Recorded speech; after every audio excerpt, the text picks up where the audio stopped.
নমস্কার বন্ধুরা, আমি পারমিতা আর আমি আবার চলে এসেছি আমার নতুন আরেকটা ব্লগ নিয়ে তোমাদের সাথে কিছুক্ষণ গল্প করতে আড্ডা দিতে। এই ব্লগটা কিন্তু এর আগের ব্লগেরই কন্টিনিউটি ব্লগ। তোমরা অলরেডি দেখেছিলে যে আমাদের গিরিবালাম সম্পূর্ণ হয়ে গিয়েছে আর তারপরে আমরা রিসর্টের পথে রওনা দিয়েছি। এখন আমরা রিসর্টে পৌঁছেও গেছি। আর হ্যাঁ, জানি যে আমার ব্লগগুলো দিতে হঠাৎ করে কয়েকদিন একটু দেরি হচ্ছে, আসলে শরীরটা না ঠিক সঙ্গ দিচ্ছে না।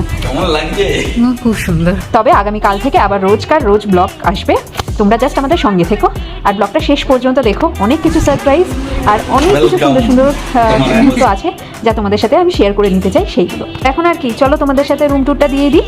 প্রথমে ঢুকেই একটা বিশাল বড় কাবার্ড ছিল, কাবার্ডটাও তোমাদের দেখিয়ে দিলাম। কাবার্ডের মধ্যে একটা যথারীতি লকারও ছিল। আর এখানে কেটল, এগুলো নর্মাল থাকে, টি কফি ব্যবস্থা।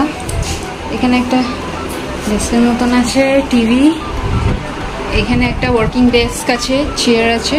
আমরা ছিলাম হোটেল আশ্রিয়া সুইটস তিরুভান্নামালাই, আর এখান থেকে মন্দিরের দূরত্ব ছিল অনলি 1.3 কিলোমিটার।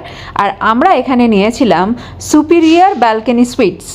বাথরুমটাও সুন্দর, স্পেসিয়াস এবং খুবই নিট অ্যান্ড ক্লিন ছিল। Shower station. I'm the best part for my lovely wife. Ready? Yes, ready. এখানে how's it? সুপার। সব মিলিয়ে এই স্টের এক্সপিরিয়েন্স আমাদের খুবই ভালো ছিল। রুমটা খুবই স্পেসিয়াস, বড়সড় ছিল, যেটা ভীষণ ভালো লাগছিল। স্টাফেদের ব্যবহার খুব ভালো ছিল। তো তোমরা যদি ভবিষ্যতে তিরুভান্নামালাই যাও, তোমরা এখানে থাকার কথা ভাবতেই পারো।